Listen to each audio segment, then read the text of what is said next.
A reminder, the news doesn't end here. Here's what's coming up on WCNC Plus at 7 a.m. It is election day across the Carolinas and right here in Charlotte.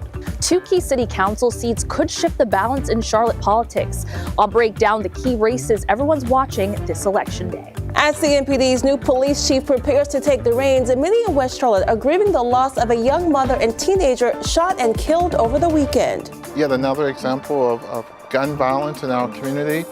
Too many guns are here. How the city's new leaders say they plan to tackle gun violence head on. Plus, frustration growing across North Carolina as families say federal cuts to SNAP, Medicaid, and WIC programs are making it harder to stay afloat. We need action, we need compassion, and we need help now. Their plea this morning for our elected leaders.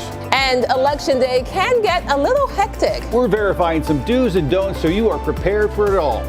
Those stories and much more live, local, and breaking news coming up on WCNC Plus. We are still following a fatal crash on Remount Road that is currently closed at Revolution Park Drive. 1 person killed, 1 person sent to the hospital with life-threatening injuries. From I-77, get there onto West Boulevard. That's your best alternate route. An accident now, 2 left lanes currently blocked on I-77. That's on Remount Road, backed up to LaSalle Street. There's a live camera of that. We'll have more on this coming up on WCNC Plus. All right, get ready for it. We have the upper 60s to the lower to the mid 70s. That's right. But then which one of these days don't go together? Monday, highs only in the 50s. All right. Thanks so much, Chris. Majestic, join us over on WCNC Plus. Do your civic duty. Go out and vote today.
Streaming live right now at 7 a.m. right here on WCNC Plus. I'm Ben Thompson. And I'm Lisa Washington. We start with breaking news this morning. Former Vice President Dick Cheney, who served alongside President George W. Bush, has died. A longtime Wyoming congressman and Secretary of Defense before becoming vice president, Cheney was widely regarded as one of the most influential holders of the office of vice president. His career included strong advocacy for expanded executive power and the U.S. response to the 9/11 attacks. Details on his passing have not yet been released. Of course, we'll continue to follow this breaking news throughout the morning. Dick Cheney dead at the age of 84. All right, turning to your weather impact forecast with Chris. And Chris, it's a election day here in the Carolinas, and we've got some great weather for folks to get out there. No excuses. We are on the chilly side now, but all you have to do is just wait a little bit. They're open until 7:30. Check it out. We do have some upper level clouds to begin the day. I think this is the cloudiest part of the day, and it's still not even cloudy. It's mostly sunny status. And then it's still going to be each and every morning, chilly factor heading into each work weekday, but then mild afternoons, highs around 70 to 70 degrees plus, even the mid 70s a couple of days. But then by the weekend, we have a few rain chances, primarily just one. We're going to go through that. And our next week cool down, coldest air of the season, question mark. I think we can remove the question mark. It will be the coldest air by far. So our Dallas camera, this is gorgeous. The sun officially rose up about 10 minutes ago, technically 12, and 44 degrees the temperature right now. So that means through the 7 o'clock hour, we're going to be warming on up. Lots of sunshine here in Rock Hill. That's what you're seeing off in the distance. Also some beautiful orange trees, the fall foliage down there. By the afternoon, mid to the upper 60s. Are going to be upon us, and then 70 degrees is going to be hit by a lot of us. So our official low this morning, we dropped down to 41. So that technically was the third coldest that we've had so far this season. The cold air that I'm talking about coming up could be as low as 32 to the upper 20s. Big time cool down. This afternoon, we don't have to worry about it. We got sunshine, sunshine, sunshine. Winds could be a little breezy, I think, for the first part of the day in the morning. By the late afternoon, we're talking about a calm wind to barely blowing at all, so don't have much of a wind chill whatsoever. But here are our high temperatures. I mentioned there's going to be a cool down. 73 on Sunday, lower to the mid 50s on Monday and Tuesday. That's going to be a power of a couple of cold fronts is going to be pushing through the area. By tomorrow morning, we have the lower to the mid 40s. Delightful start to your day, very similar to what we had this morning. But our lows, this is what's most jarring, 29 to 32. So we could have back-to-back freezing starts or freezing sunrises on your Tuesday and Wednesday morning. And Tuesday, by the way, is Veterans Day. As far as our rain chances go, this is going to be a small window of opportunity that I think that we see rain. There is technically a chance for rain across the Carolinas on Friday night. I think that's primarily the mountains in western North Carolina. But if you look closely, what you just saw there is a spurt of rain from about 4 a.m. to 10 a.m., showing us that most of the rain that we are going to see this weekend is Sunday morning. 10 a.m. watch, the numbers barely move, only like a few hundredths of an inch by about 3 o'clock. So most likely, I think we're going to see the clouds break up a little bit. I think it could be on the breezier side, so this could affect the kicking game for the Panthers game. That starts at 1 o'clock, but it looks like Sunday morning will be the wettest part of our weekend. I'll prove it to you here on our Futurecast. We're dry in the near term. Here's that round one Friday. It pushes across the mountains, then it dissipates. And then Saturday, we're dry through the day. Saturday night, rain starts to move in from the southwest, takes over our Sunday morning, maybe a lingering sprinkle or light rain shower in the afternoon, but right now it looks like it clears out. But the secondary front right here is also picking up a big gust out of the northwest, and that could blow in some colder air and form some snow over the mountains. This is, I think, our first shot at some accumulation on the higher elevations. Our Jerry Hunt Supercenter 7-day forecast, 69 to 74 is where we're at now through Sunday. Sunday's the big transition day as that cold front's pushing through. That's going to bring our highs back down to the 50s. So look at this, a low of 55 on Saturday morning, a high of 56 on Monday. So Saturday's lows almost the same as our highs on Monday and Tuesday. Oof. Majestic, you got a lot going on for traffic. Take it away. Here we go, you guys. We are following multiple accidents. We're going to start with the most important one, though. A fatal crash this morning happened around 5 o'clock this morning. Our photographer is there on scene as we are looking at this because Remount Road is completely blocked off. I'm going to show you exactly where because they are still investigating this area. Switching it over to my graphics right here. Let's walk you through this. It's going to be west of Charlotte right here, west of Uptown, I should say. Remount Road at Revolution Park Drive closed off this morning. Medics did confirm one fatality, one person still sent to the hospital with life-threatening injuries. So this is near I-77, just to the west of it. Your alternate route this morning, because you can't drive on that road, is still to be I-77 to West Boulevard. Here's another problem that we're following this morning, another big one, an accident that now has two left lanes blocked. This is on I-77 southbound between West Boulevard, that's exit 9A, and Remount Road, exit 8. However, it's backed up now all the way to exit 12, that's LaSalle Street, so all of this red is indicating that stop and go traffic. Here's a live camera look at that problem there. Again, this is I-77. If you are making that commute, southbound lanes being impacted. You can see two of those lanes are blocked off. Traffic is moving. This is just a still shot. It's just moving very slowly. Those are the most important things that I'm watching for you right now. We'll have another check on traffic coming up here shortly. It is election day, and voters here in Mecklenburg County are going to decide on increasing the sales tax 1 percentage point to fund transit projects. Now, it would pay for transportation projects over the next 30 years, including the Red Line to Charlotte's northern suburbs. WCNC Charlotte's Bria Smith joins us live this morning. She is outside the Board of Elections headquarters detailing the biggest arguments for and against the proposed tax. Bria.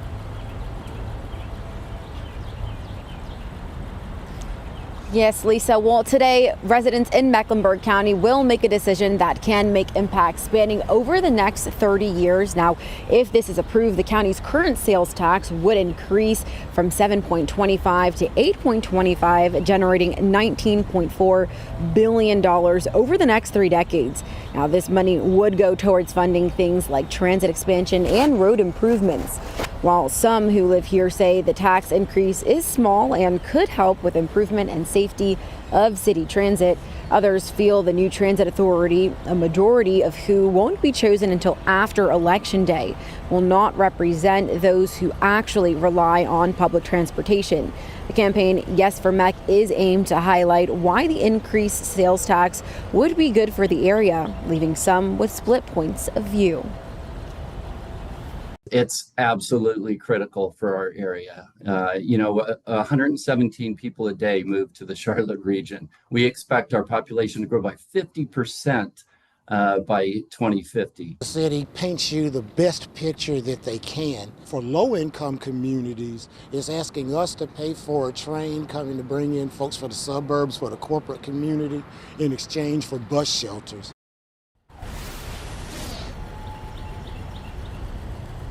Now, the polls have been open for a little more than 30 minutes now, so it is up to voters to cast their ballots, and you'll have till 7:30 p.m. to do so. Back to you guys.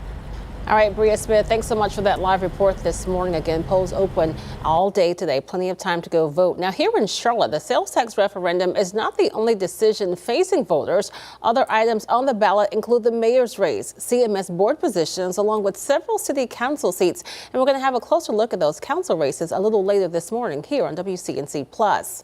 While national races are grabbing the attention of the country, we're going to bring in Ben because you've been watching some of the races here at home that could impact our communities in some big ways. Yeah, Charlotte's the population center here, but of course there's a lot of other towns around Charlotte that have big races of their own. So don't forget what's at stake in your community. Sometimes we talk about, sometimes we don't. But let's begin, though, up in Cornelius. The incumbent mayor, Woody Washam, facing two challengers when it comes to issues that are driving voter turnout there. You've got development around the lake that of course, is a big deal there. Now, on the town board, there are 7 candidates vying for 5 seats. Keep in mind, if this changes, this composition here, that could have a huge effect, even if, say, the mayor stays the same. Now let's go to Huntersville, an area that's been truly purple in the last few election cycles, was Republican for a long time, and it started leaning more towards Democrats. Incumbent Mayor Christy Clark, Democrat, has a challenger. And for voters there, growth along the I-77 corridor continues to drive debate. Also, when it comes to commissioners there in town, there are 9 candidates running for a total of 6 seats in all. Now let's go down to Matthews rather. Incumbent Mayor John Higdon up for re-election. He's been in the news a lot over the last year, advocating for transit in his town, for voters, downtown development front and center. There are 11 candidates running for 6 commissioner seats there in Matthews. If you notice a common thread among these towns, low turnout means it could be a big impact. So in these local elections, turnout typically hovers somewhere between 15 and say 20%. So even a few dozen votes can decide who shapes growth and development for years to come in some of these communities. Lisa. And thanks so much. And of course, right here on WCNC Plus, we're going to have some interviews coming up a little bit later this morning in our 8 o'clock hour, discussing the impacts of the elections here and those across the country. Again, that's happening right here on WCNC Plus. Right now, the polls are open for the municipal election, and we are keeping a close eye on some big mayoral races. We're going to have more on that coming up in just 2 minutes.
As we mentioned today, a lot of folks are going to be headed to the polls to cast their ballot in municipal elections. Before you head out, though, we want to remind you of some of the do's and don'ts of voting. WCNC Charlotte's Megan Bragg verifies what you need to know to make the process easy.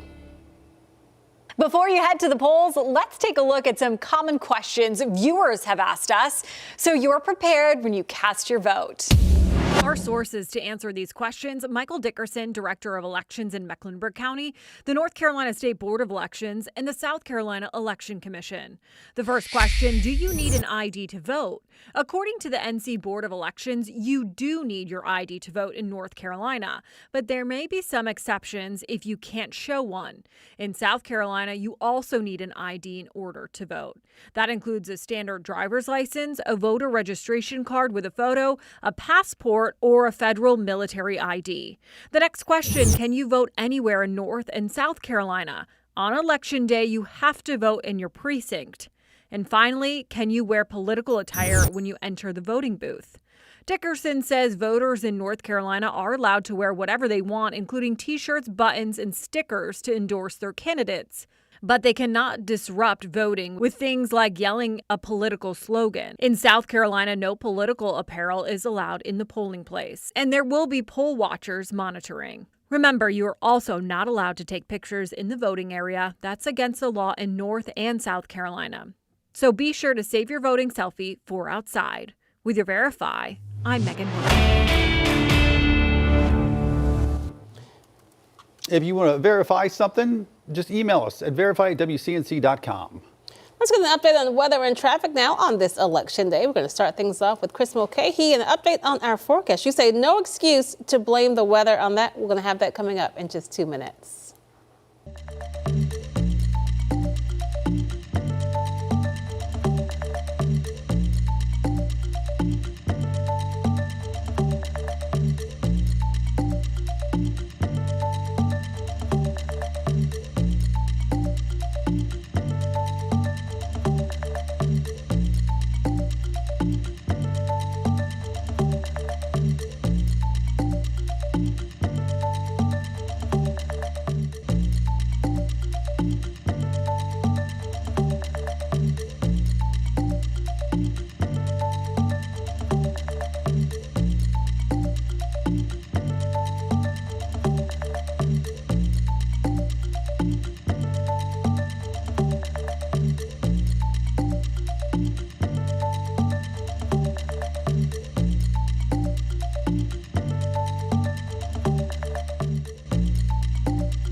.17 right now in Virginia. It's history in the making for governor as both candidates battle to become the state's first elected female leader.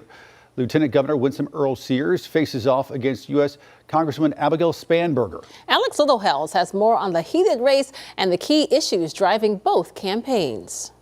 Democrat Abigail Spanberger is on the campaign trail in Newport News. To deliver real impact, that happens in Richmond.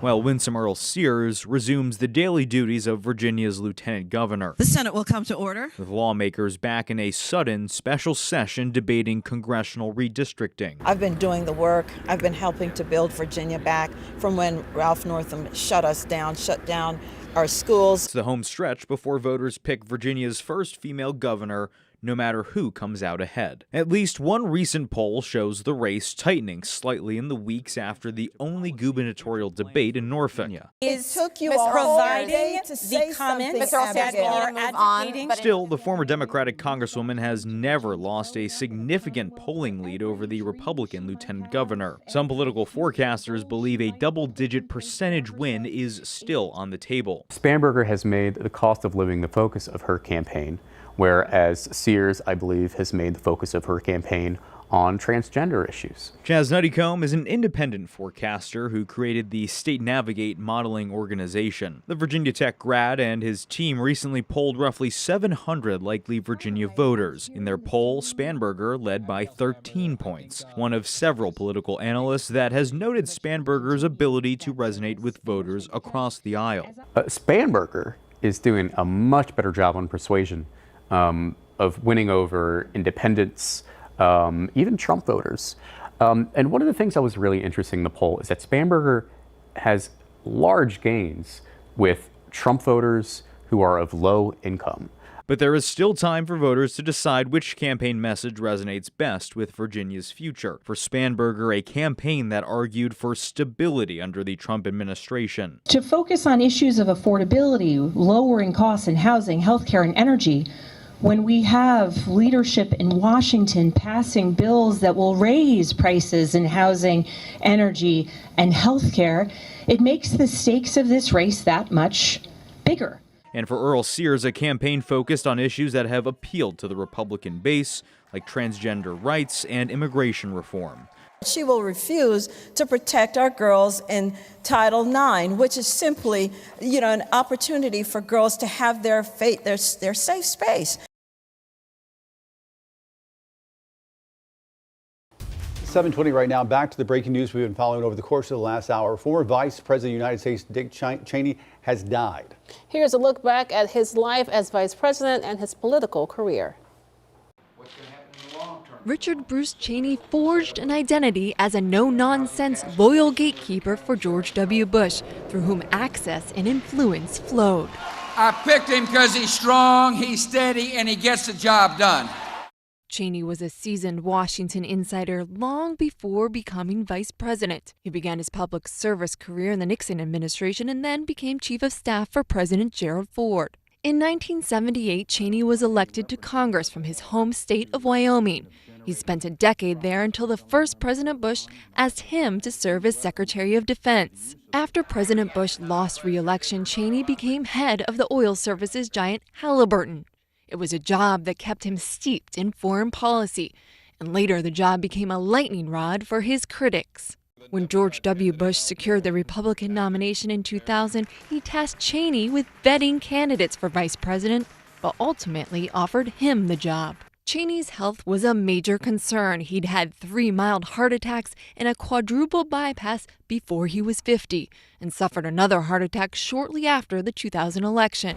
I've got a doctor that follows me around 24 hours a day that comes with a job as vice president. His health continued to be an issue once he was out of office. In 2012, at the age of 71, Cheney underwent a heart transplant. In the Bush administration, Cheney was considered a hawk who was instrumental in the decision to invade Iraq.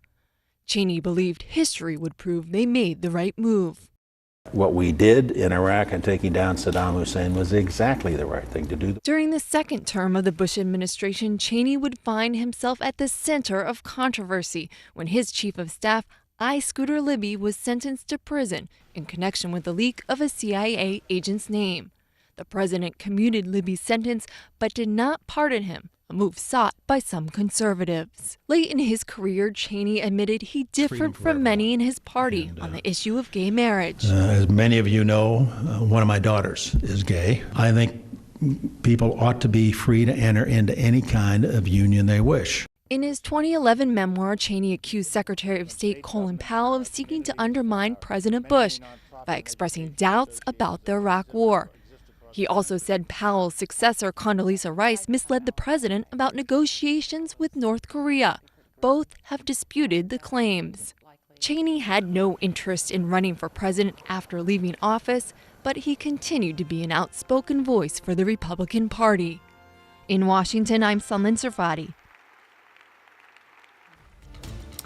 I want to take this time to do a quick hit on what the weather's going to be up in the North Carolina mountains. Temperatures in the lower 60s for today, the upper 60s even on Wednesday, but eventually we'll be either side of 60 with a slight spotty chance for rain on Friday heading into Saturday. Our mountain lows, look at that, eventually dropping down to the teens for the first time next Tuesday, so we're feeling it. But our full forecast will be coming up here shortly. I'll have that as well as our upcoming rain chances to start to roll in over the next 5 days, especially heading into the weekend is where we start to see that change. But in the meantime, let's see how our morning commute is looking so far. It has been quite the active start, Majestic. Good morning, everyone. Let's give you an update on this. This is going to be on I-77 southbound. You can see police officers are in the middle of the street there. 2 lanes are currently blocked because of an accident. That was a camera shot from Remount Street, Remount on I-77 there. Again, an accident blocking 2 lanes between West Boulevard and Remount Road. That's exit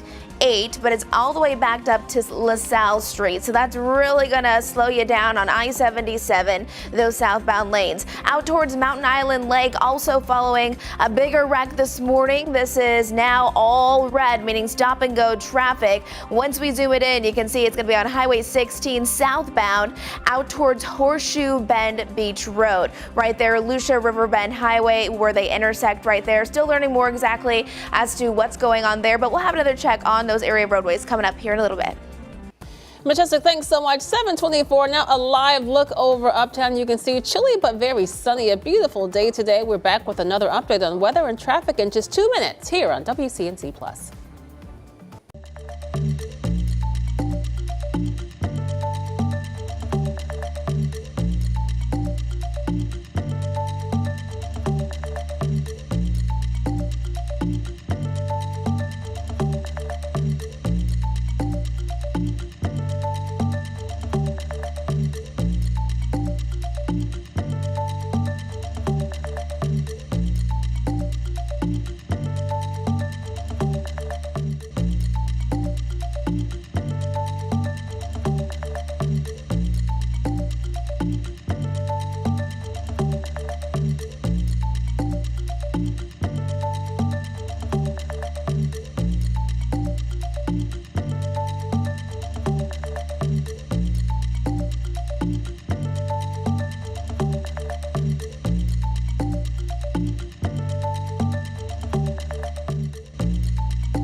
We're walking on sunshine. Wall-to-wall sunshine expected for today. We do have a few upper-level clouds to begin it, but no worries there. 34 degrees right now is one of the cooler spots around Morganton. Lincolnton's not on the map, but around a similar temperature. 44 right now in Charlotte, where we've already hit our morning low. Our election day forecast, we're hovering around the mid-40s, warming up about a couple degrees over the next hour or so. We have the mid to the upper 60s through the afternoon with nothing but sunshine, a good-looking forecast. We have 44 for tomorrow, so similar to this morning. Back to the 50s for lows, but check it out. Could have our first freezing temperature in the early part of next week, and then our rain chances start to uptick really on Saturday night heading into Sunday. Let's get right over to Majestic on this very busy morning commute. Good morning, everyone. Want to show you a live camera shot. This is on Remount Road, where parts of it are currently blocked off this morning because of a fatal crash. This is going to be on Remount Road that is closed at Revolution Park Drive. Medics have confirmed one fatality this morning and one person with life-threatening injuries. Your best alternate route right there. They're detouring people around that specific area, but just avoid it. I-77 to West Boulevard will be your best bet. We're still following an accident on I-77 as well at exit 9A. More on WCNC Plus.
Thanks for streaming live on WCNC Plus at 7:30. I'm Lisa Washington. And I'm Ben Thompson. We start with breaking news this morning. Former Vice President Dick Cheney has died.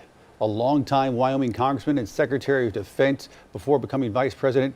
It was widely regarded as one of the most powerful, one of the most influential people to ever hold that office. His career included a strong advocacy for expanding the executive power in the White House and the U.S. response to the 9/11 attacks, which came under a cloud of controversy in recent years. We won't have all the details quite yet of his passing. We'll pass it along to you, though, as we get it. Dick Cheney, dead at the age of 84. Right now, we want to get an update on our forecast on this election day. Chris, a lot of people are going to be heading out to the polls this morning, maybe even later today. And now you have the forecast and you say there's no excuse. No excuse. And it's cold now, but registration and voting is going to be open until 7:30. So yeah, you got plenty of time. Really, it's going to be a nice little sweet spot during the middle of the afternoon. Absolutely delightful. So 8 a.m. temperature is expected to be pretty close to this, but the mid to the upper 40s range across the area.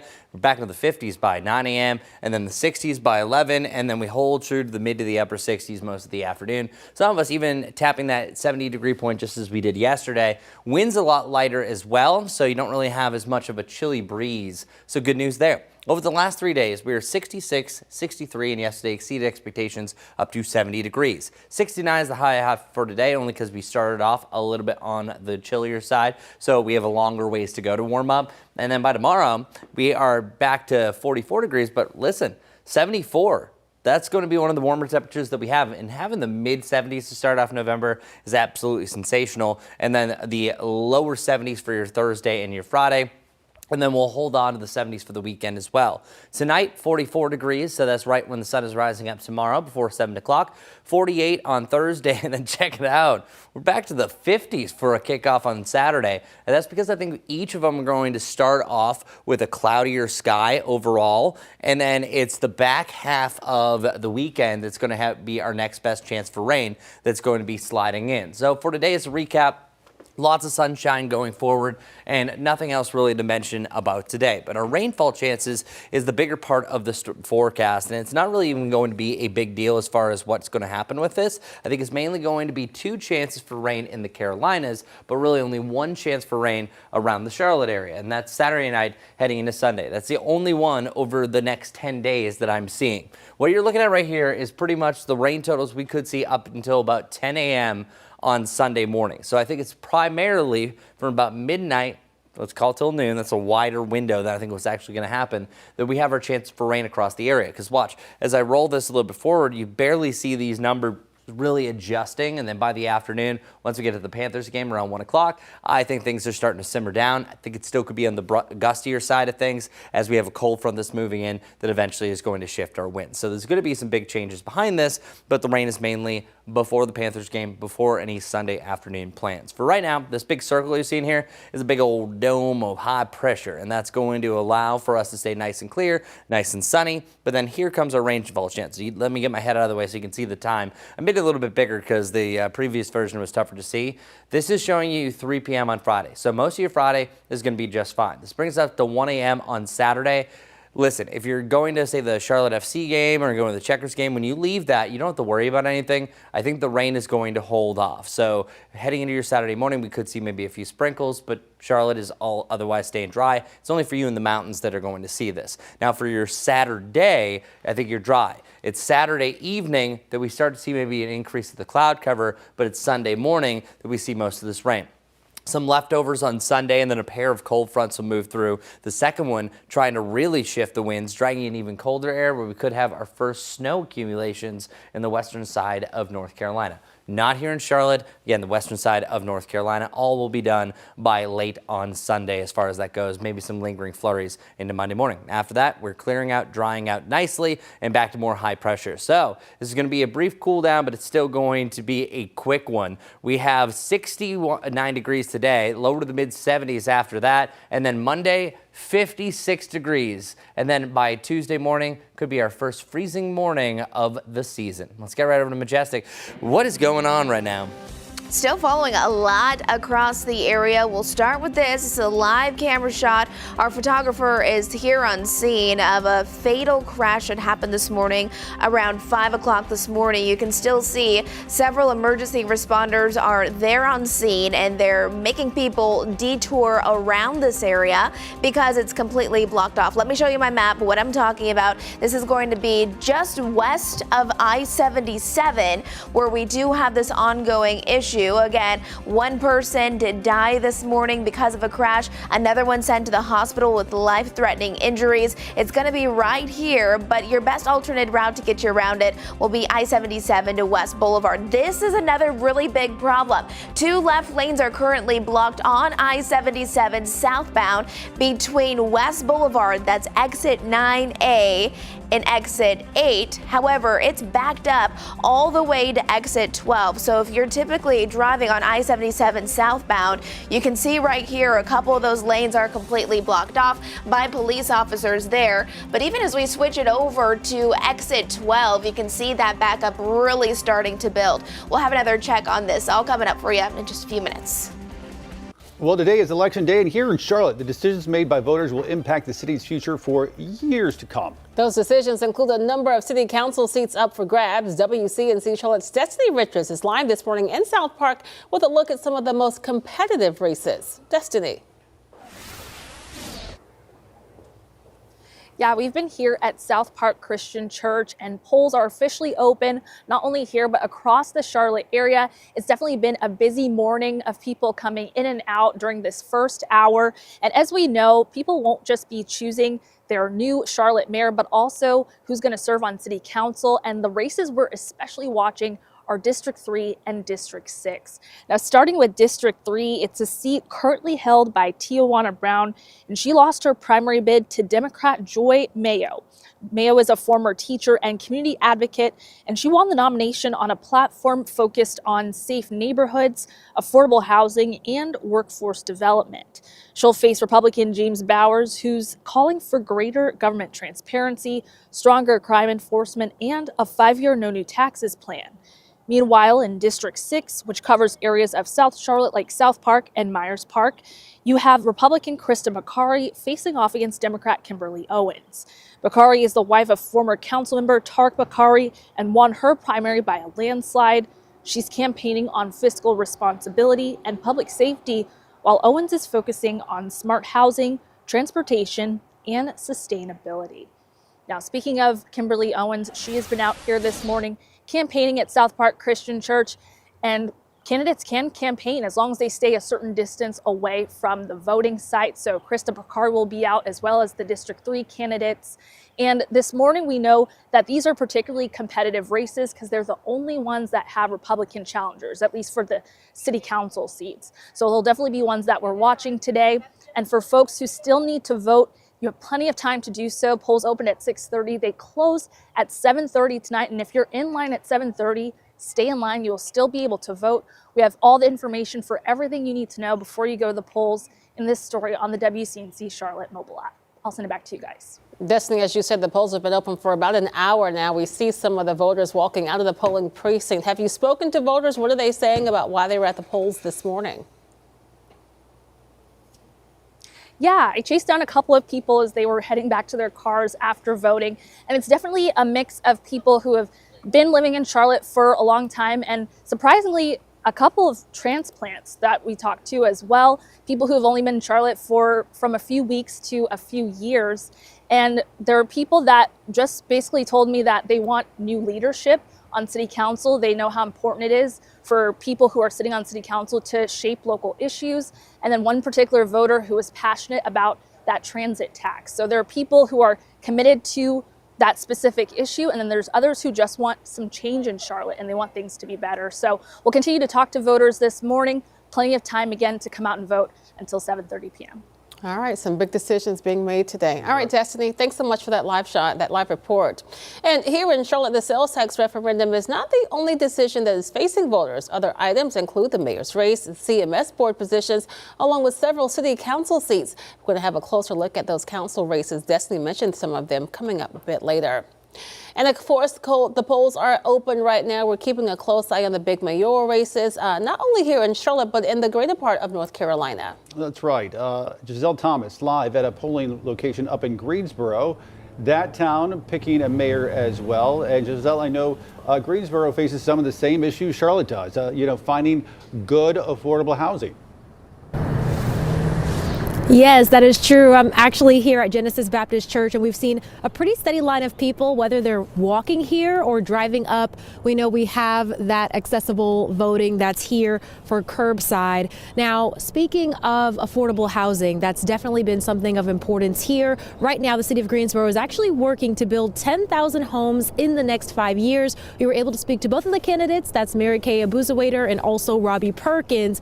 As we know, there's lots of people that are moving into our area due to these major development announcements. That includes Boom Supersonic and also Jet Zero. And here's what they have to say about how they're hoping to add more homes in the area. Now, first, we'll start with Perkins. And to address the growing need for affordable homes, Perkins says that he wants to allocate specific funds to build more homes in the city, but he wants to green light from residents first.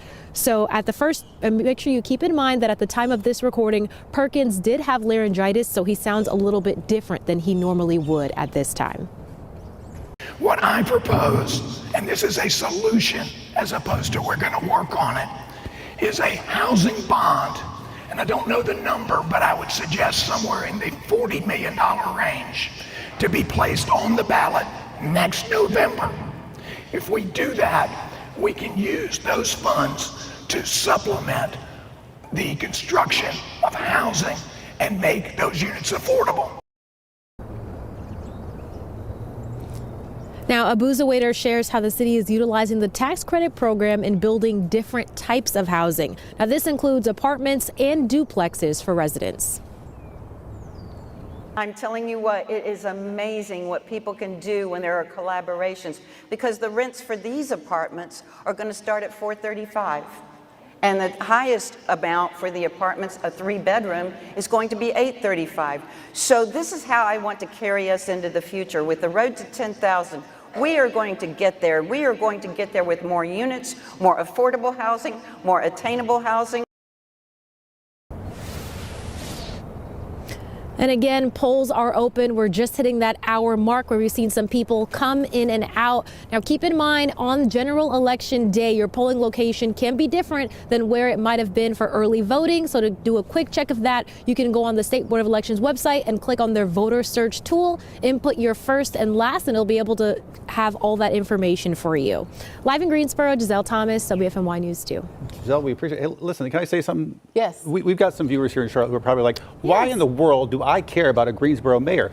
And why, Giselle touched on it at the very beginning when she talked about all the jobs that, like Jet Zero, that are coming to Greensboro, that a lot of folks in our viewing area, especially in the northeast part going towards Salisbury, could actually be driving to some of these locations. So keep in mind, we're all connected in the Carolinas in some way or the other. And so what happens in Greensboro has an effect on a lot of other places around us. So Giselle, thank you for bringing that to us. We do appreciate it. Great to see you this morning. Of course, we're going to have live interviews coming up right here on WCNC Plus. We're going to be talking to some experts discussing the impacts of the elections here and across the country. Of course, that's all happening right here on WCNC Plus. We're going to take a quick break, but we'll be right back with more in just 2 minutes.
7:46 right now. We're following some major races down in South Carolina this election day as well, including who will lead the state's capital city. Josie Frost joins us live this morning. She is outside the Richland County voting precinct with more on the early voting turnout and how the races there are shaping up. Good morning, Josie.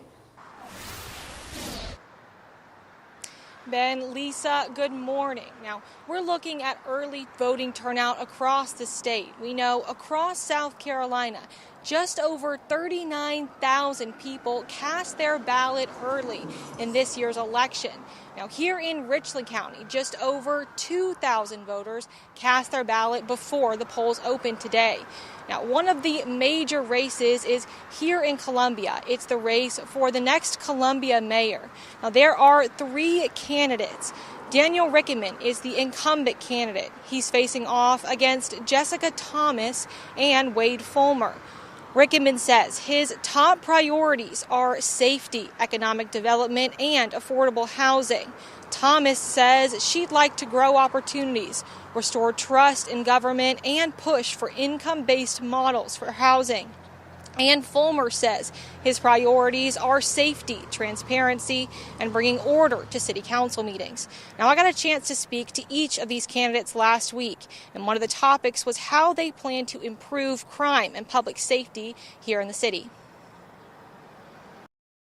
Public safety is not just in officers, it's also in lighting and environment. So it really our parks, everything. So investing heavily internally in the city. Safety is so multifaceted. If our citizens have actual lives of stability, that decreases crime. We have crime and unnecessary domestic violence. We have those kinds of crimes because we've never had, and the state has never, funded money as a priority to mental health.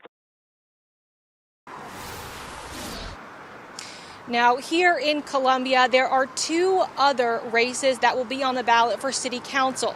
That's a City Council at-large seat and a District 4 City Council seat. Polls statewide will stay open until 7 p.m. Ben, Lisa. All right, Josie Frost with that live report. And again, we know people here in the Charlotte area, know people have family down in the Columbia area, so this race impacts a lot of us. All right, Josie, thanks so much. Well, coming up, we're going to break down the state seeing key races on this election day, not only here, but across the country. We'll be right back.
A few states across the country are in the spotlight on this election day. New York, New Jersey, and Virginia all have candidates facing off in key races. NBC's Alice Barr has more on what's at stake for both Democrats and Republicans. Today, the first major elections of President Trump's second term, offering a snapshot of how Americans are leaning and a chance to shift the political landscape. Governors' races in New Jersey and Virginia featuring two Democratic women with national security backgrounds who served together in the U.S. House, now pitching themselves as a Democratic revival. Are you ready to send a message to the rest of the country and the world? In Virginia, former Congresswoman Abigail Spanberger taking on Republican Lieutenant Governor Winsome Earl Sears for the state's top job, both focused on the economy. Making sure that you keep as much of your own money in your pocket as possible. While in New Jersey, Democratic Congresswoman Mikey Sherrill framing the razor-tight race against Republican Jack Ciattarelli. People want change. As a referendum on President Trump. On every single occasion, Jack has decided, I'm going to defend Trump. The president has stayed off the campaign trail while holding election eve tele-rallies for New Jersey and Virginia candidates and making a surprise endorsement of former New York Democratic Governor Andrew Cuomo, running as an independent against Democratic Socialist Zoran Mamdani, who's generated a lot of buzz in a high-stakes New York City mayor's race. We need to make this a city that everyone can afford. What experience do you have to be mayor? While in California, a ballot measure seeks to redraw lines to add Democratic seats to Congress to counter President Trump's redistricting push in states like Texas. President Trump also threatened to cut off funding for New York City if Mamdani wins. And the president is, in many ways, the undercurrent to these elections, as the political world looks for clues to how much sway he and how voters feel about him may have on next year's all-important midterms. In Washington, Alice Barr, NBC News. Thanks a lot, Alice. We are looking at a fantastic forecast for the start, but then things change. Here's your 10-10-10 forecast, showing the next 10 days for your highs, your lows, and your precip chances. So 69 today. We were 70 yesterday, so pretty much the same day. Mid-70s on Wednesday. We're going to be there again on Saturday, but then once a second cold front rolls through, yikes.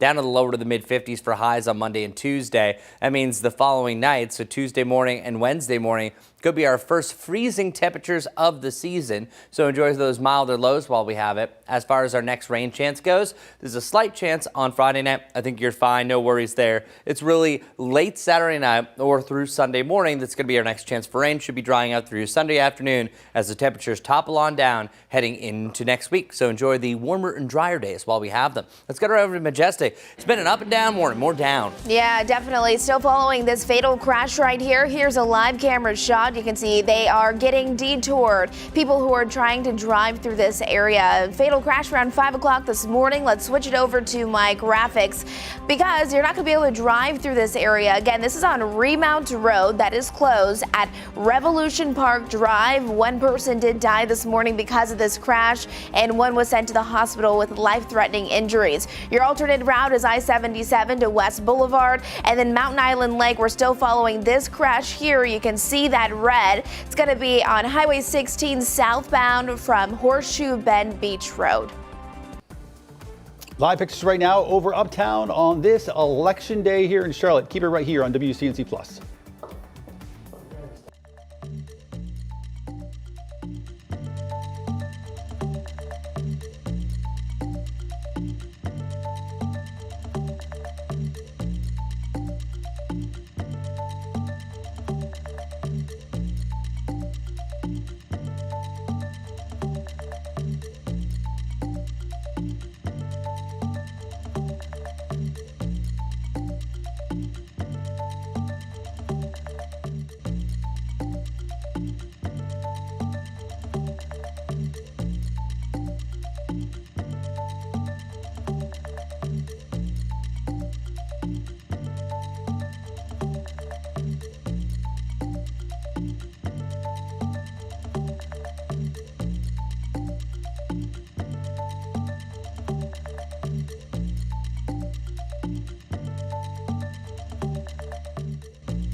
Well, good morning, everybody. It's going to be absolutely delightful. I'm loving where we're going. So I want to show you our 10-10-10 forecast, kind of a unique look. Today, wall-to-wall sunshine. So look out the window, you got blue sky. High temperatures yesterday hit 70. We're going to be right around there for most of the days this work week. Heading through the weekend, after that, things really started to change. 74 for my pick of the week on Wednesday. Back there on Saturday, for they quickly are going to be dropping down. Look at that. Highs in the lower to the mid-50s on Monday and Tuesday. As far as our lows, wow, I have to show you what's coming. Enjoy the 40s and the 50s. It's going to be a very warm start to each Saturday and Sunday. By the time we get Tuesday and Wednesday morning, starting off around freezing. That is going to be quite the change. As far as our next chance for rain, really Saturday night to Sunday is our best chance. Let's go right over to Majestic.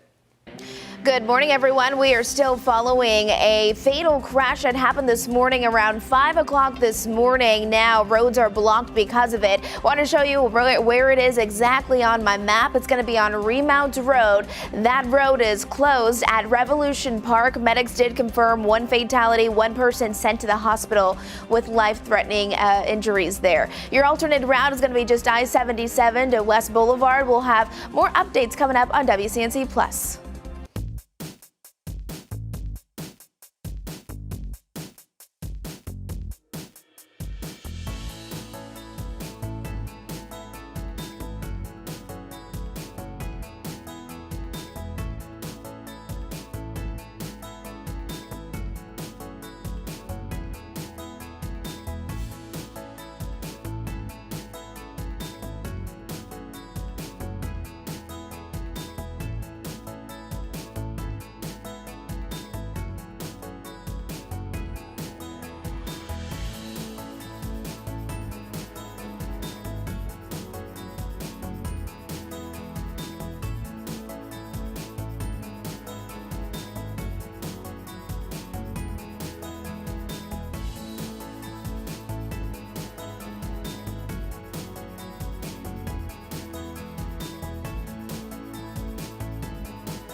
Streaming live right now at 8 a.m. right here on WCNC Plus. I'm Ben Thompson. And I'm Lisa Washington. We start with some breaking news this morning. Former Vice President Dick Cheney, who served alongside President George W. Bush, has died. Cheney, a longtime Wyoming congressmember and Secretary of Defense before becoming vice president, was widely regarded as one of the most influential holders of the office of the vice president. His career included some strong advocacy for expanding the executive power and for the country's response to the 9/11 attacks. Details on his passing have not yet been released. Dick Cheney dead at the age of 84. All right. Just about 8:01 right now. Turning to your weather impact forecast with Chris. Doesn't that look nice? Beautiful, beautiful clear skies across the distance here in Dallas. That is our tower cam is about 1,450 feet up, so it gives a great vantage point to see all that's happening, and this is how far away it is. See those little guys? Yep, those are the skyscrapers of Charlotte. That's how far away it is. And we can zoom in, but it gets a little bit blurry at that point. This camera is a little bit closer to the Queen City. This is actually from on top of our tower here at WCNC. Temperature's already back to 50 degrees starting off the 8 o'clock hour. We're wasting no time warming up. So yeah, likely going to be hitting right around 70 degrees either side thereof today. 39 degrees for your Morganton. forecast to start off today, and then 43 around Salisbury. For your November 4th, if I could get that word out, or words in general today, we have the lower to the mid-60s kicking off the afternoon right around lunchtime, and then near 70 degrees to conclude the afternoon. That's exactly what we hit yesterday, 70 degrees. We're going to be right on that.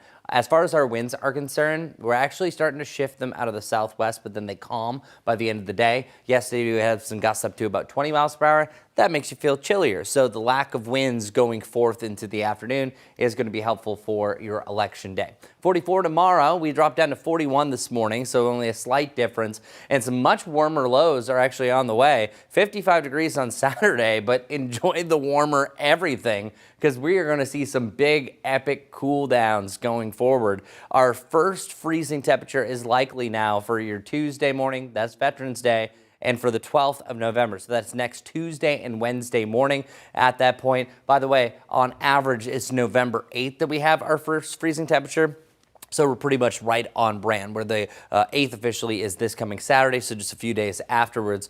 The 74-degree point with wall-to-wall sunshine, that was an easy choice for my pick of the week. Even though we're back to 74 on Saturday, I do think that we're playing with a little extra cloud cover. Splitting hairs here, so pretty much we have a near tie for picks of the week for now your Wednesday and your Saturday. But then Saturday night into Sunday, that's our next rain chance, and this is brought to us by a couple of cold fronts that will eventually make it cold. Highs only in the 50s Monday and Tuesday of next week. But what about the rain chances? I'm going to slow it down for you, showing just the rain chances that we have this week and an update to the drought monitor coming up. But first, let's kick it off with our morning commute with Majestic. Good morning, everyone. Hope you're off to a good start to your Tuesday morning. It's a beautiful start to the day, but it is busy across those area roadways. Let's highlight a few of the most important things that you'll probably want to know as you're heading out the door. First things first, this part of Remount Road is still closed because of a fatal crash this morning at Revolution Park Drive. Medics did confirm one fatality, another person sent to the hospital with life-threatening injuries.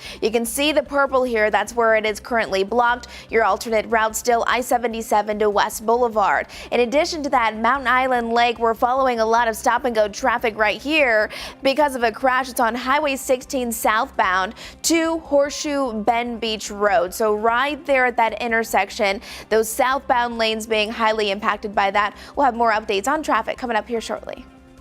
All right, well, it is election day, and voters here in Mecklenburg County are going to decide on increasing the sales tax 1 percentage point to fund transit. That's right. We've been talking about this for quite some time now. It would pay for transportation projects over the next 30 years, including the Red Line to Charlotte's northern suburbs. This morning, WCNC Charlotte's Bria Smith joins us live. She's outside the Board of Elections headquarters, detailing the biggest arguments for and against this proposed tax. Bria.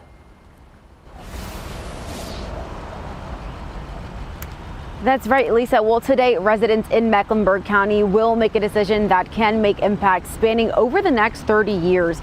Now, if approved, the county's current sales tax would increase from 7.25 to 8.25, generating $19.4 billion over the next 3 decades. This money could go towards funding, or rather will go towards funding things like transit expansion and road improvements. While some who live here say the tax increase is small and could help with improvement in safety of city transit, others feel the new transit authority, a majority of who won't be chosen until after Election Day, will not represent those who actually rely on public transportation. The campaign Yes for MEC is aimed to highlight why the increased sales tax would be good for the area, leaving some with split points of view.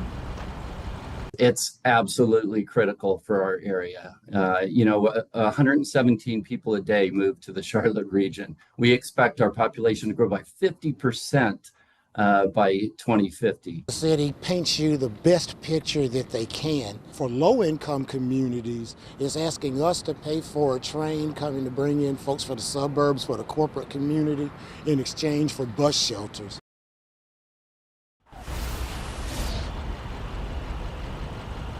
Now, the polls have been open for the past hour and a half, so it's all up to voters to cast their votes. Polls will be open until 7:30 tonight. Back to you guys. All right, Bria Smith, thanks so much for that live report. Of course, we've been talking about a number of the races happening, and here in Charlotte, that sales tax referendum isn't the only decision facing voters. Other items on the ballot include the mayor's race, CMS board positions, along with several city council seats. And we're going to have a closer look at those council seats coming up a little later here on WCNC Plus. Right now, though, we want to take a deeper dive into some of the other local races. And Ben, I know that you've been watching these closely. They too could have a big impact on our communities. That's right. It's not just all about Charlotte. Even as we focus on the big city races in Charlotte, there is a lot at stake in some of our other communities as well. Take a look in Cornelius. Incumbent Mayor Woody Washam facing two challengers today. And when it comes to issues driving turnout there in Cornelius, development around the lake, no surprise, a big deal there. On the town board, there are right now 7 candidates, and they are vying in all for 5 seats. All right, up next after that, Huntersville. It's been a purple area for several election cycles right now. Incumbent Mayor Democrat Christy Clark against Derek Partee. Growth along I-77 continues to be a big issue there. Also, there are 9 candidates running for a total of 6 commissioner seats there. In Matthews, it's incumbent Mayor John Higdon up for re-election. You've seen him a lot over the last year advocating for a silver line to go to his town. Doesn't look like that's going to happen, but he says he's going to keep on fighting for voters there. Downtown development front and center as well. And as far as commissioners there are 11 candidates running for 6 seats. Now, if you'll notice, there's a common theme among these 3 towns, and that is low turnout could mean big impact. In some of these local elections, turnout's typically hovering somewhere around 15, 20% maybe. So even a few dozen votes can decide who shapes growth and development for years to come in some of these towns. All right, Ben, thanks so much. And of course, here on WCNC Plus all day, we will continue to have interviews with experts discussing the impacts of the elections both here and across the country, happening all day here on this election coverage on WCNC Plus. Right now, as we head to break, here is an exclusive shopping deal for our viewers. Hey, the holidays are coming up and our team is busy, not only looking for the best gifts for you to give, they'll love you, don't worry, I got your back, but also take care of yourself, treat yourself, and treat yourself to this. Saban has you covered with luxury self-care products that take care of you from head to toe. You already get a great deal. This is hundreds of dollars worth that you're getting at a discount because you can buy the bundled 7-day Advent box or the 24-day Advent box. And on top of that, we have an exclusive deal for you. So we're stacking savings. We'll get to that in a second. First, what you get. And first of all, it's fun. Every day you open up the Advent box, you have a new gift. Let's say this body scrub, for example. I wanted to show you how big this is because they give you a lot of it and you get a lot of products too, including shower oils, face polisher, a Dead Sea mask for your face. You also have this shampoo right over here that's really nice, this Cool Mint scalp scrub. Yeah, it's Cool Mint. And by the way, they have amazing scents from mint to lavender to jasmine as well. Over here you have hand cream, you have this silky body milk as well, the lotion. And on top of all the products you get, you also get this keepsake box right over here, okay? And like I said, the discounts are incredible. 25% off the retail value just for you today for watching. All you have to do is scan the QR code on your screen or visit shoptvdeals.com. Take care of yourself.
8:12 now, continuing coverage of Election Day here on WCNC Plus. The polls opened at 6:30 this morning.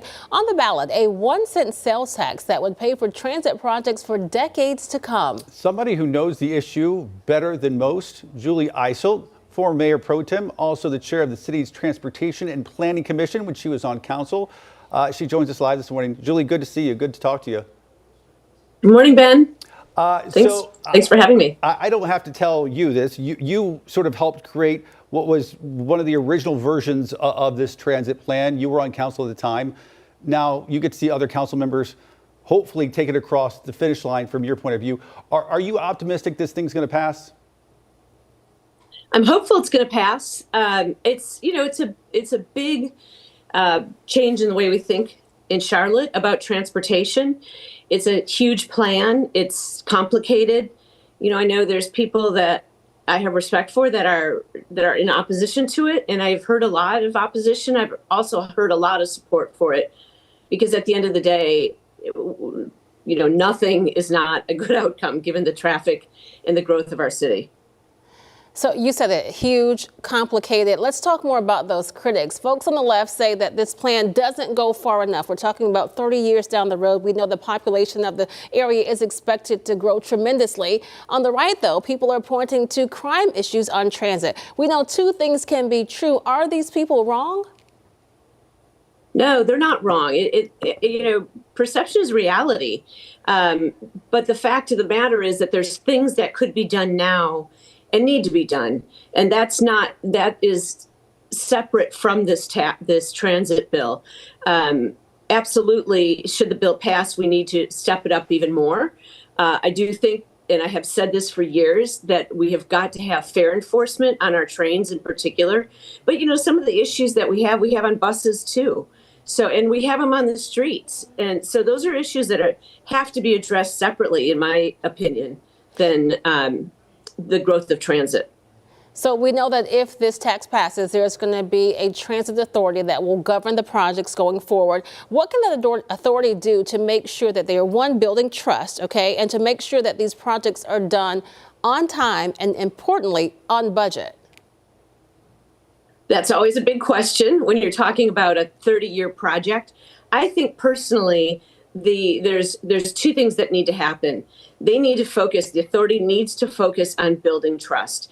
If this transit plan bill does not pass, I believe that it's because there's a trust issue. That's going to be there regardless of new money for transportation or not. And that's something that needs to be addressed. And so I think that's one thing. Secondly, I'm excited about it because of the investment in, frankly, the things that aren't very sexy. Buses. I have been pushing that for a long time. Buses are not a nice to have thing. Buses are a necessity for people that live in Charlotte with the rising cost of living here, and the fact that the Charlotte region is about 7 points above average for the cost of transportation than where we should be compared to national data. And that's because we're so car-centric, and it's just getting worse. We talked about crime briefly. I want to go back to it, though, because public safety is why you got into politics in the first place. You were a victim of crime, I think now almost 20 years ago. You were held at gunpoint. I know it had a profound impact on you.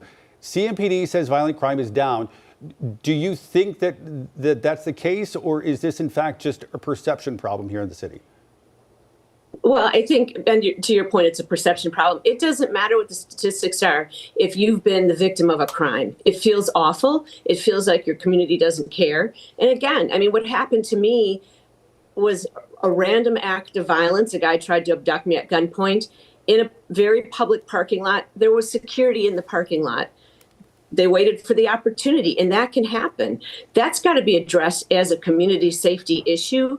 And yes, there are things we can do in our transit system to make it more comfortable for people to ride transit and feel like they're going to get to where they need to go safely.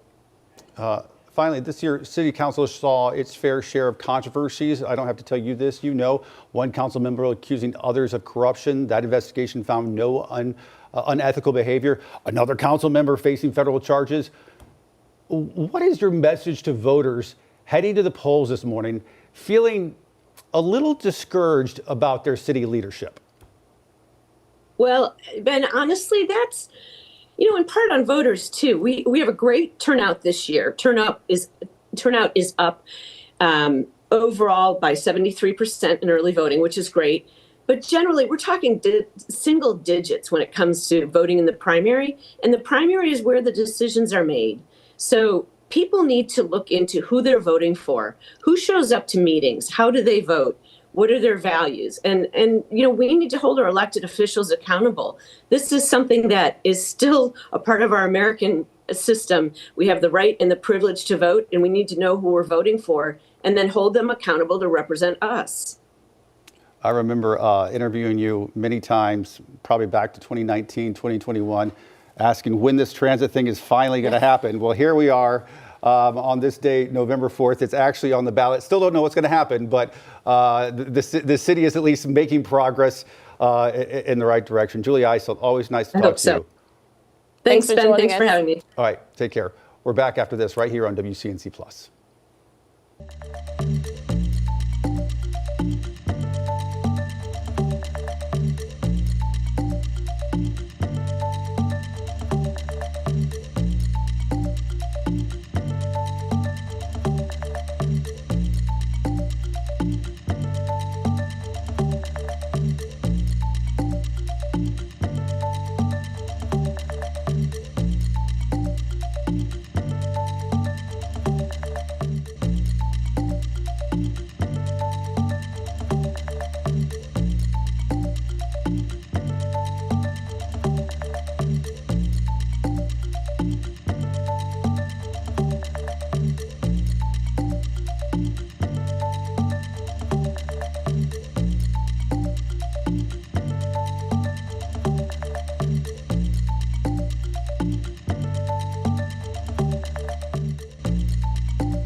We continue to follow breaking news. Former Vice President Dick Cheney has died.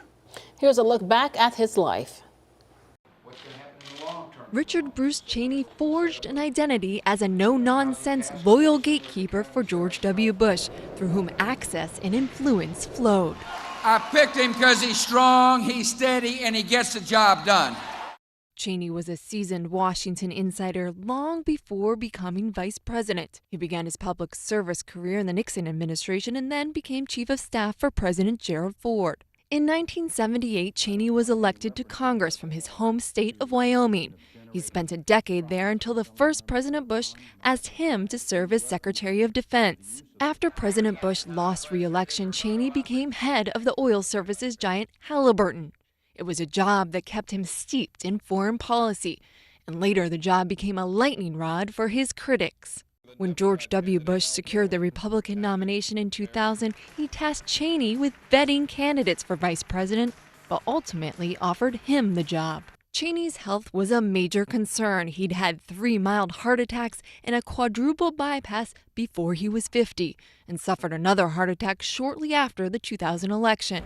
I've got a doctor that follows me around 24 hours a day that comes with a job as vice president. His health continued to be an issue once he was out of office. In 2012, at the age of 71, Cheney underwent a heart transplant. In the Bush administration, Cheney was considered a hawk who was instrumental in the decision to invade Iraq. Cheney believed history would prove they made the right move. What we did in Iraq and taking down Saddam Hussein was exactly the right thing to do. During the second term of the Bush administration, Cheney would find himself at the center of controversy when his chief of staff, I. Scooter Libby, was sentenced to prison in connection with the leak of a CIA agent's name. The president commuted Libby's sentence but did not pardon him, a move sought by some conservatives. Late in his career, Cheney admitted he differed from many in his party on the issue of gay marriage. As many of you know, one of my daughters is gay. I think people ought to be free to enter into any kind of union they wish. In his 2011 memoir, Cheney accused Secretary of State Colin Powell of seeking to undermine President Bush by expressing doubts about the Iraq War. He also said Powell's successor, Condoleezza Rice, misled the president about negotiations with North Korea. Both have disputed the claims. Cheney had no interest in running for president after leaving office, but he continued to be an outspoken voice for the Republican Party.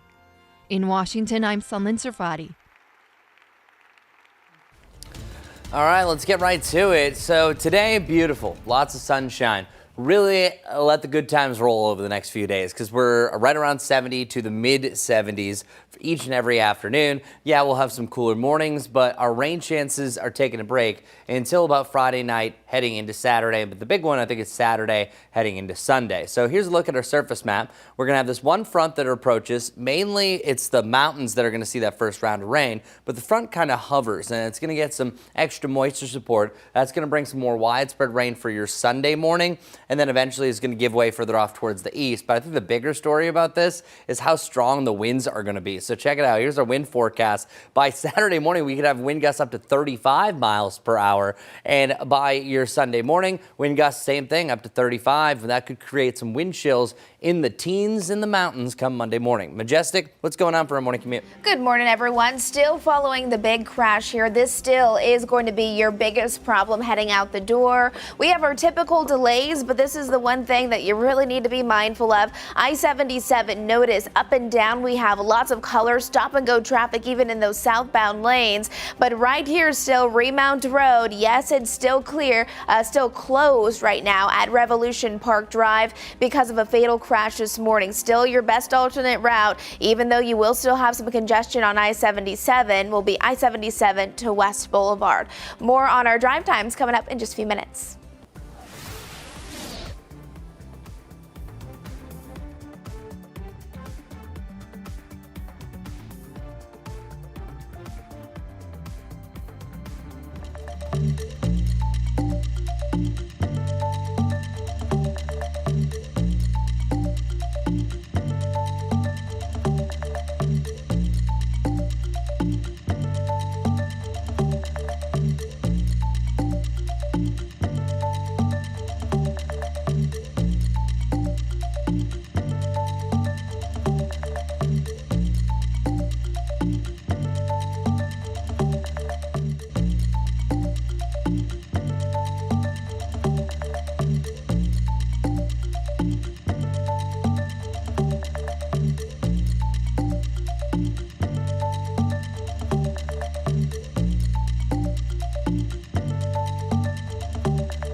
Heading to the polls, here's what you can expect. By the next hour, temperatures are likely going to be in the mid 50s, lower 60s by 11, and then throughout the afternoon, high temperatures approaching that 70-degree point, just like yesterday, sunshine galore. The only difference, wind should be a little bit lighter today, not too bad. Yesterday, mid 70, we're going to be close enough, right around 69 to 70 degrees here across Mecklenburg County, and that range continues over the next few days, lower to the mid 70s, more clouds though possible on Friday. So our day and night rain chances are really not hitting until about Friday and Saturday. I think it's really Saturday heading into Sunday is going to be our next best chance. And our lows mild until now, until we will expect a much chillier start to the days heading into next week. Majestic, take it away. What's going on this morning? Good Tuesday morning, everyone. Following a lot that's going on out of those roads. If you're coming in from Salisbury to Charlotte, it's going to take you over an hour, right around 40 minutes if you're coming in from Waxhaw. All right, you can see my map still multiple crashes. And again, this is the biggest thing if you're just waking up and joining us. A fatal crash this morning on Remount Road. This part of Remount Road at Revolution Park Drive is completely closed still as there is an ongoing investigation. I-77 to West Boulevard will be your best bet. We'll be following everything else for you on WCNC Plus.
Thanks for streaming live on WCNC Plus at 8:30. I'm Lisa Washington. And I'm Ben Thompson. We start with breaking news this morning that we continue to follow. Former Vice President Dick Cheney has died.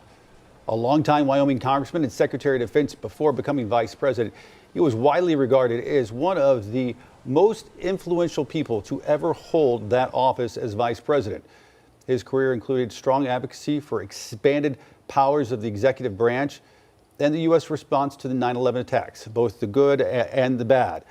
Details of his passing have not been released at this point, but Dick Cheney, dead at the age of 84. 8:31. Now let's get an update on our forecast for this Tuesday. It is election day. Chris says enjoy the weather that we're having now. Sunshine, blue skies. Temperatures are warming because things are going to be taking a dive next week. Yeah, and it's most of this week. So it's not all of a sudden, hey, today is great, tomorrow is watch out. We're talking about the lower to the mid 70s for the next several days, but it's after the weekend that things start squeaking into more December-like temperatures, even January. But you'll see.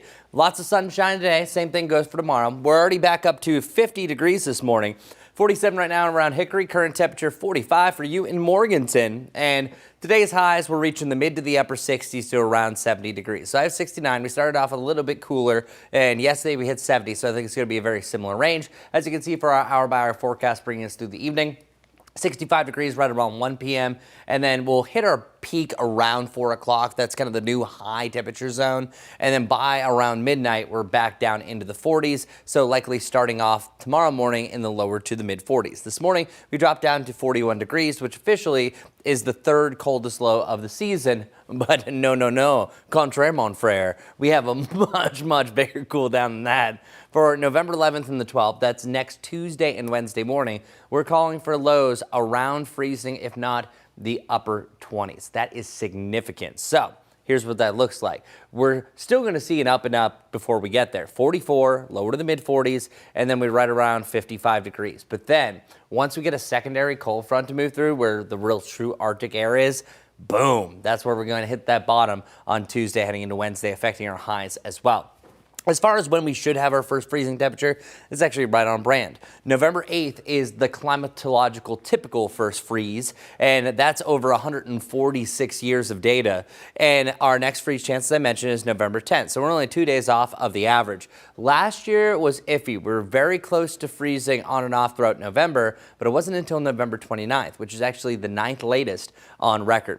As far as our rain chances are concerned, nothing to worry about this work week. Our next chance is technically Friday night heading into Saturday. I kept it to widely scattered, but truly I think it's Saturday into Sunday that's a much better chance for us. So here's what it looks like. We have this front that moves in, which is going to push rain right around the mountains Friday heading into Saturday morning. This is also going to pick up the winds as well, and I'll show you those. Notice the rain becomes a lot more widespread by Sunday morning. This is 3 a.m. That's where most of the rain is going to fall. Heading into the afternoon, the front clears, but it's that secondary front to the northwest that really cools us down. That's also giving us a chance for snow in the mountains, and that cold air takes hold. Check out our Futurecast winds. All right, so let's fast forward getting to what I wanted to talk about. Saturday morning, we're going to have on and off gusts up to about 35 miles per hour as that front gets nearby. And we're going to be pretty gusty in the next 36 hours through the weekend. And gusts around 30 miles per hour still kicking off your Sunday afternoon. So gusts around 30 to 35 miles per hour across the area.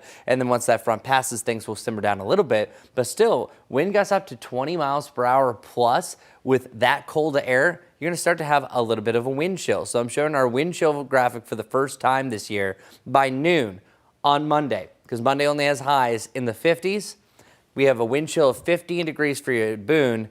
35 is how it's feeling right around Charlotte, and I can escalate this a little bit further by Tuesday morning. So around this time on the stream, so exactly 1 week from today, 25 is the wind chill around Charlotte, 8 degrees around Boone.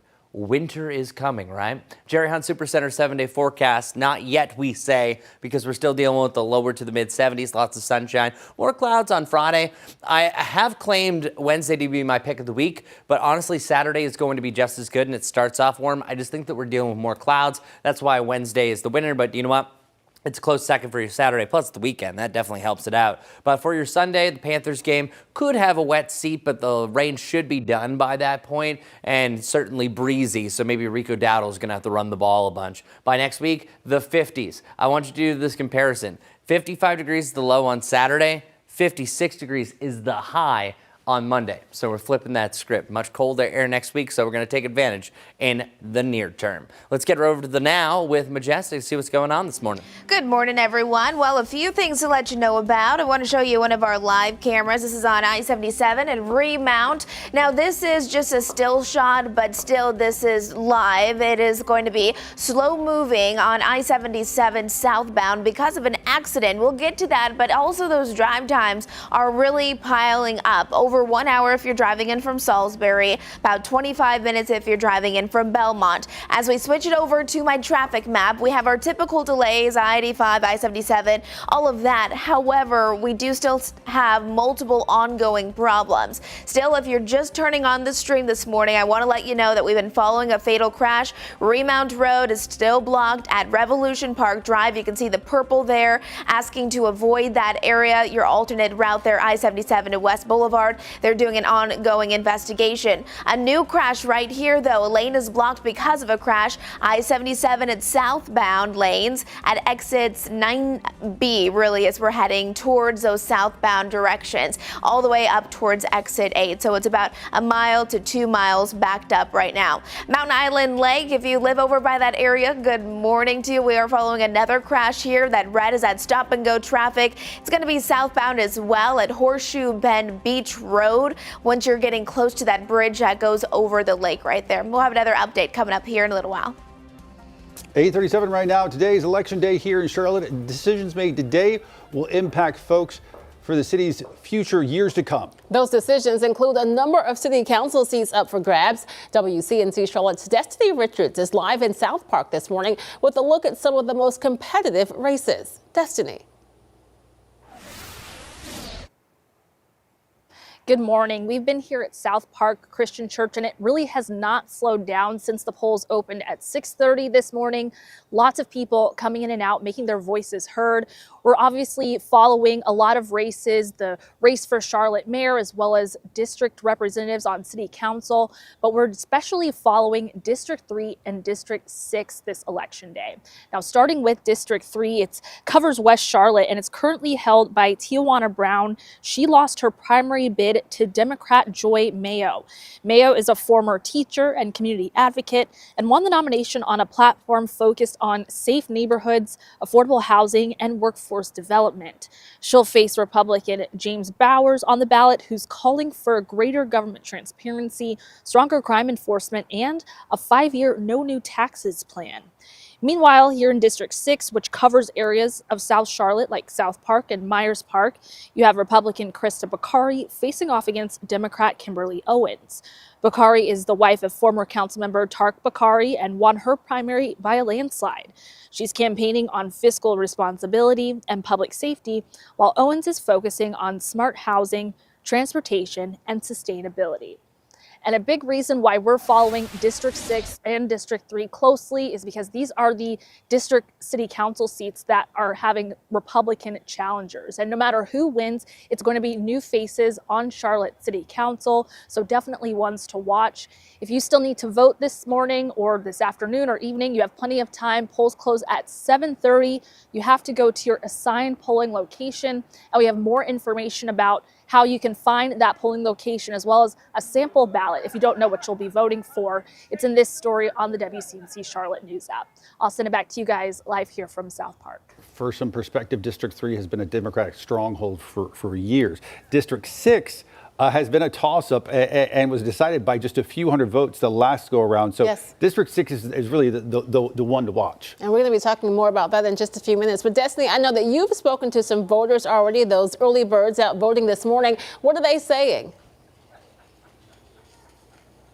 Yeah, something that's been consistent with the voters that I've been talking to is that they just want change. They want to see new leadership on city council. They didn't specify who they were voting for, but just said that with a lot of the issues that have been showing up in Charlotte today, from transportation to public safety, they really want some fresh faces on the diocesan city council. And we did talk to one person who was really passionate about that sales tax. And so that's definitely a reason that people are coming out as well. But it'll definitely be interesting to see District 6. I believe, Ben, you said that it has trended more Democrat recently. So it's definitely going to be one to see. That is correct. All right, Destiny Richards reporting live for us. Destiny, thank you. And our election coverage continues all day here on WCNC Plus. In just about 5 minutes, we're going to have an interview, a live interview with a former Charlotte City Council member. We're also going to be looking at the impacts of the elections here at home and across the country. Make sure you stream WCNC Plus all day for complete election coverage, and tell your friends to download WCNC Plus. It's free wherever you stream. A live look right now over the nation's capital this morning as the government shutdown continues. Now on the verge of becoming the longest ever in U.S. history, surpassing the previous record set back in 2019.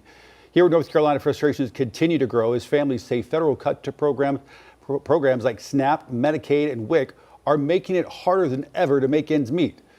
At a press conference hosted by the group Down Home North Carolina, families in Cabarrus County shared emotional stories warning that further reductions could push more families to crisis. That uncertainty is terrifying. I've lived through this before during the pandemic, and I remember the pandemic. I remember staring at empty cabinets and refrigerators and wondering how I'd explain this to my kids.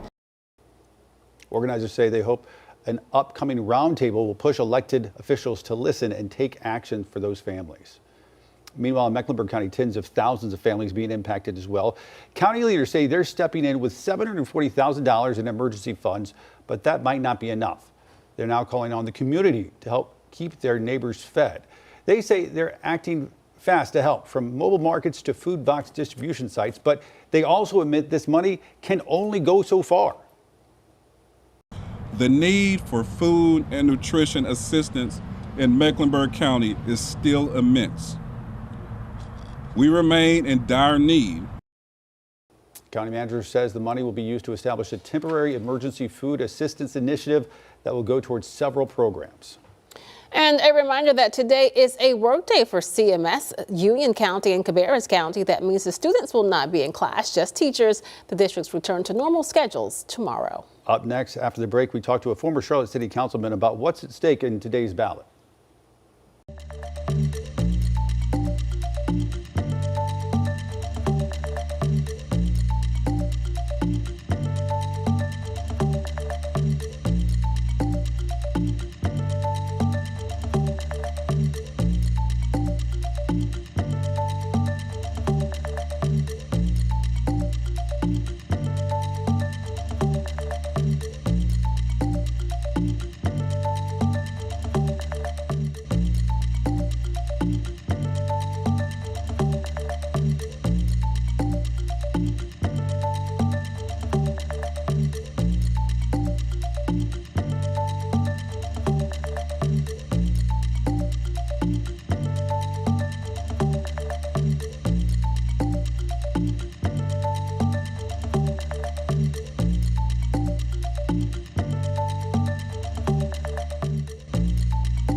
Continuing coverage now on Election Day. Polls opened at 6:30 this morning. On the ballot, that 1-cent sales tax that would pay for transit projects for decades to come. It's a plan decades in the making. Joining us now live is Andy Doolin, former Charlotte City Council member. He's been volunteering at the polls there in South Park all morning long. He was on council when the light rail first opened. Andy, good to talk to you. I believe this is Andy's first time using Zoom, so we're hoping that everything goes okay. Thanks for taking time. We know you're volunteering. Listen, you've seen yourself the transformative effects of transit. You were there when the Blue Line first opened. If you were on council right now, would you support this transit tax that's on the ballot today? It turns out, typically I'd be a no, but I'm a yes for this transit tax and for the moving our community forward. We've all seen the development that's happened along the Blue Line, down south toward Pineville and up toward NODA. If we can continue that momentum, what we're trying to build is a community where people want to come. We've built a wonderful city, and we just got to make it a welcoming community. And the kids, I've got 2 kids that are in their mid-20s, and they both live on the transit line, on the Blue Line, and they use it. And so I'm a yes on this one today, sir. So, Andy, we know that you've represented District 6 for several years. We talked about District 6 so much. It's been evolving in recent years, leaning more blue. You live there. Do you think that District 6 is still a Republican district? Just barely. I mean, all of these, this is one of the jokes. All these people we've invited to come live in Charlotte, I never really thought that they'd be Democrats when they moved here, but we're welcoming them and we're glad to have them in our community. District 6 is a toss-up. I'm pulling for Christopher Bakari. I've worked hard. I've put out yard signs. I'm working the polls this morning for her and for Edwin. I think it's key that we have a Republican voice at large on the Charlotte City Council. And so everybody that hadn't voted yet needs to get out, Republican and Democrat, and vote, because today's the day when your voice gets heard. I want to get your opinion on a couple of other things making news. There's been allegations of corruptions on city council this year, one council member facing federal indictment. What is your message to the folks on a legislative body where you once stood and sat for several years about restoring confidence with some of the voters? Well, there's no secret to the fact that city council has a bad reputation right now for not being smart enough to run the city that we've delivered to them that they ought to be smart enough to run. By the way, I support Mayor Lyles. I think she's a good mayor. She's an awfully nice lady. And so she's got her hands full keeping everybody in check down there and moving in the right direction as a group. I would just hope that the folks that are on city council that win today, today's a big day, that win today can start studying their agenda books better. Know every line. When I was on city council, I read every line of every agenda, and it's hours and hours of weekly study. Some of those folks might not be doing the right study. Some are still. Lawana Mayfield is a good friend of mine, and I promise you she comes to every meeting prepared. Ed Driggs in the South and Valentine, promise you he comes to every meeting prepared. Edwin Peacock, if he's elected today, Christopher Bakari, they will show up prepared. And so I just hope the city council can get up there. And, community safety, there's a new chief of police as of this week, and there's already controversy there. Those kind of things, they have got to get their arms wrapped around and get them fixed. It is important. I just will say to his point, I was a city council reporter 15 years ago when Andy was on city council. And I will say, I was shocked at the amount of homework they have to do and the reading they have to do every single week to be brought up to speed on all the. I mean, it's a part-time job, right? But it is a tremendous amount of work that they have to do to be read up on some of these issues. And here's the thing, if you want that position, if you want to be a leader of the city, it is important that you are informed and that you're prepared. You have to do your homework. And so, Andy, I know that it's been a big day. It's been a busy morning for you. You started very early, but we'd like to get your reaction to the news, the death of Dick Cheney. We learned that this morning. Of course, he was a fellow Republican who, like you, he didn't always toe the party line. How do you think that Dick Cheney will be remembered? Gosh, I always liked him. Not only because he was from the small state of Wyoming, because I thought that was cool. And of course, they have a lot of oil there. But I liked it when he was vice president for George Bush. He said, hey, I don't want to be president. I'm going to be the best vice president I can be. And he worked for that. And we didn't have to worry about him trying to upstage the president. I never met him. But I thought he was a really nice man, and I hope he's remembered well over the years. All right, Andy Doolin, live from a polling precinct in South Park, doing the volunteering, doing the work of making our democracy work. Andy, a pleasure as always. Yes, sir. Thank you. Thanks. We're back after this right here on WCNC Plus.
Welcome back, everybody. Thank you, as always, for joining us here on WCNC Plus.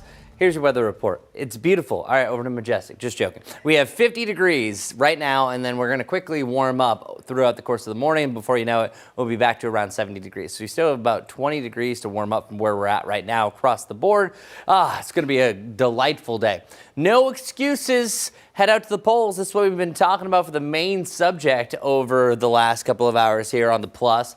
And high temperatures in the upper 60s, mainly from 2 to 4, which, by the way, since we fell back, our new average high temperature time is really at the end of the 3 o'clock hour to some point in the 4 o'clock hour, just depending on the atmospheric conditions. Today, likely it's going to be closer to 4 o'clock. Now, our lows over the next 4 mornings, 43 by tomorrow morning, and then we have a decent range, mid to the upper 40s, and even a very mild start on Saturday, where we have more clouds and a chance for rain. As for me personally, I have chose tomorrow as my pick of the week. Temperatures are going to be in the mid 70s, wall-to-wall sunshine, feeling great. The only reason why Saturday I didn't get it is I think that we could be dealing with more cloud cover. We're splitting hairs. Saturday is still a fantastic day in the mid 70s. Anytime you, by the way, can get the mid 70s for this time of year, it's a good one. Now, Saturday night and Sunday, that's our next chance for rain. Nothing too major, but it could be a damp and gloomy start to your Sunday. Starting to clear out, but both days will be on the windy side with some chilly wind chills heading into a cool Monday. Highs only in the mid 50s. All right, Majestic, take it away. Good morning, everyone. Grab those sunglasses. You're going to need them this morning. It's a gorgeous start to the day, but we still have our drive times that are piling up. It's just before 9 o'clock this morning, and it's still going to take you right around 55 minutes or so if you're coming in from Salisbury. We do still have our typical problems as people are heading out the door and we're all driving in similar directions, but we are also following this, a lane that's blocked because of a crash, unfortunately, on I-77 southbound, specifically at Remount Road. That's where we're seeing the significant delays there. And then in addition to that, Mountain Island Lake, another problem here. That's going to be Highway 16 southbound, where we do have a crash. Once you head over the bridge going over the lake, it is cleared by that point.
Good to see you. Look at that. Wall-to-wall sunshine. What a day. Temperatures in the mid-50s right now. We warmed up 6 degrees over the last hour. That's pretty good. And your election day forecast sitting pretty. High temperatures likely around 70 degrees for the afternoon. Zooming through the 60s with all that sunshine. So enjoy it. And tomorrow, even warmer. That's why it's my pick of the week. Temperatures in the mid-70s with wall-to-wall sunshine as we've had the last couple of afternoons. Your Jerry Hunt Supercenter 7-day forecast has the lower to the mid-70s mainly over the next 6 days. But one day stands out from all the rest. A cold front will bring rain on Saturday to Sunday. A secondary one keeps our highs in the 50s Monday and Tuesday, with lows dropping down below freezing Tuesday and Wednesday morning next week. Majestic, what do we need to know about your morning commute? Good morning. It's a beautiful morning commute, but it is still very busy as you're heading out the door. I want to let you know about a couple of very important things that we're still following for you this morning. This right here has been the big story, a fatal crash. Remount Road is still closed this morning at Revolution Park Drive. Medics did confirm one fatality there and one person with life-threatening injuries. The best alternate route to get around it will be I-77 to West Boulevard, as there is an ongoing investigation. Take it easy, and I hope you have a great day.